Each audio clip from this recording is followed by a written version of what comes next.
Hello and welcome. Welcome to the final plenary of the Global Humanitarian Forum 2009.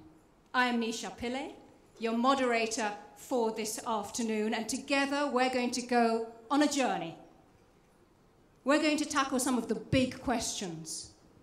What do you want to see coming out of the Copenhagen negotiations? We have a very lively and exciting debate up ahead in about half an hour's time. Jose Maria Figueres Olsen, former President of Costa Rica. Come on up. Kumi Naidu, I saw you somewhere at the back of the hall. Chair of the Global, the front of the hall even. Chair of the Global Campaign for Climate Action. The theme for this debate is leadership for Copenhagen. Someone who knows all about leadership is the former president of Costa Rica, outspoken, hugely outspoken on the issue of climate change, knows what it's like to be in that position of having to make difficult decisions, which have a long-term horizon. Whether or not you're going to be re-elected, you have to make some painful decisions. Those are the things that the leaders are going to have to decide in Copenhagen. Someone who knows all about how to push leaders into doing things they may not be so very comfortable with, Kumi Naidu, campaigner extraordinaire. Over the last couple of days, I've been asking people, what do you want to see coming out of the Copenhagen negotiations? And over again, I keep hearing leadership. And I'm thinking, is this code for something? What does that mean, leadership? So that's where I want to start this debate. And I'm going to ask you, Jose Maria, first. What does it mean to you when people say we want to see leadership in Copenhagen? Well, today I feel much more optimistic than only 3 or 4 months ago. I see countries that are stepping up to the plate, new leadership in the United States, the Congressman Waxman's bill that was just approved out of the Commission 3 weeks ago. I see China calling for the developed world to reduce its emissions by 40% by 2020. Good negotiating ploy, but already a very good beginning. I see countries much more willing to be engaged in the debate. I feel much more optimistic. I'm going to ask Kumi Naidu. Do you feel optimistic that we're going to see leadership, high-quality decisions, to use Jose Maria Figueres Olsen's term, high-quality decisions coming out of Copenhagen? Like Jose Maria, I want to be optimistic. But right now, the sense that many of us get is that we are rearranging the chairs on the Titanic while it is actually sinking. Okay, so ladies and gentlemen, we have two rather different views in front of us over here, and no doubt many different views and many shades and nuances of opinion in the hall in front of us. You're going to have your chance to join in this debate in just a few minutes. So I'm going to ask you guys, what do you think? Jose Maria first, you're the optimist.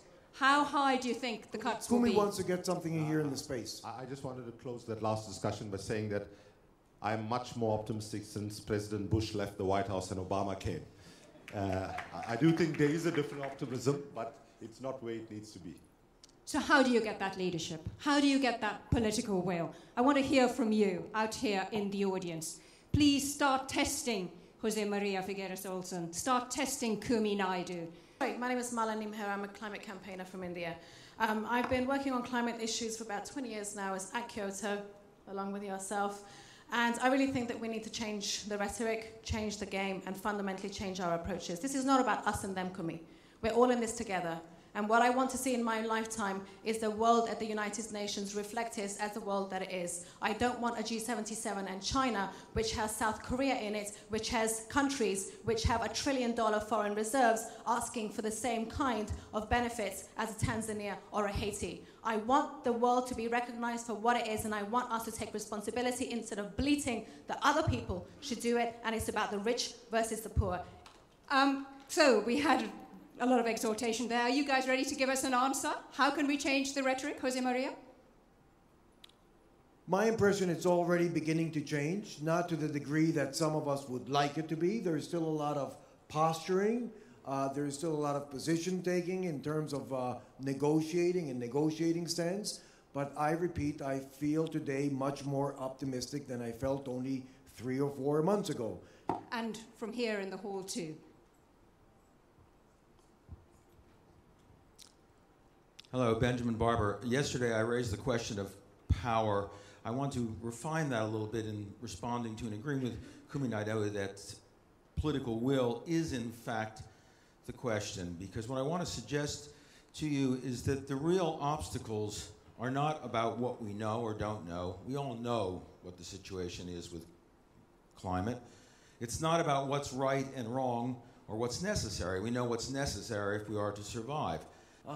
Okay, so I have a tie, and I have 18 more back home. I can only wear one per day.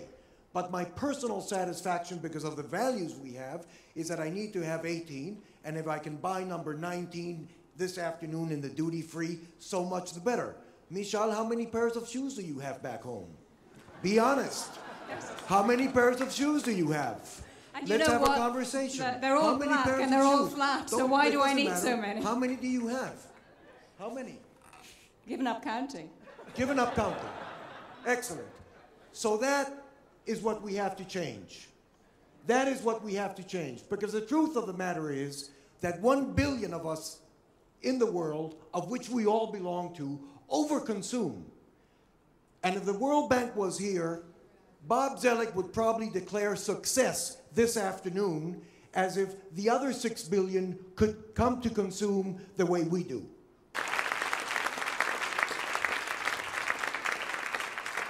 Well, you struck a chord there, Yes. Jose Maria. Kumi, you're an agent of change too. So, Jose Maria, after that wonderful eloquence, I think I'll get Greenpeace to recruit you as its next staff member.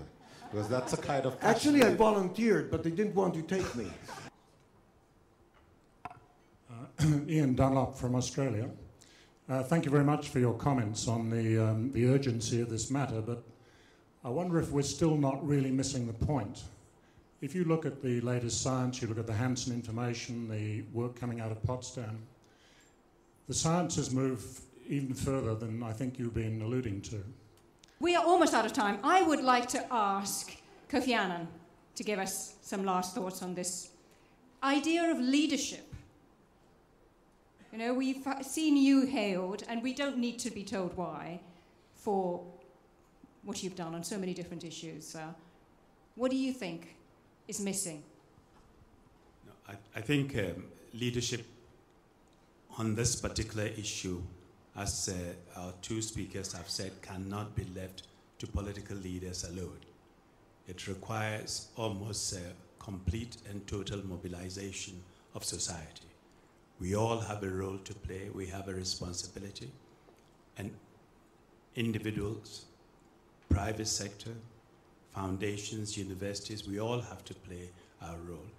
And by becoming engaged and raising our voices and getting the issue up the political agenda, you will be able to get the politicians to act.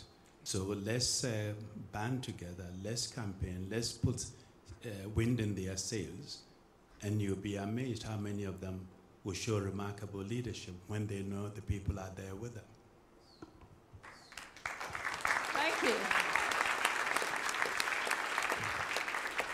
Spontaneous applause there, and I knew there was a reason why there was an empty seat here all along. Barbara Stocking from Oxfam. No, I just was making the point that we women are not very good at this. There was an empty seat here the whole session, and often there are empty seats at the table, and we women don't come up and take the seat. And that's really what we need to do. Thank you.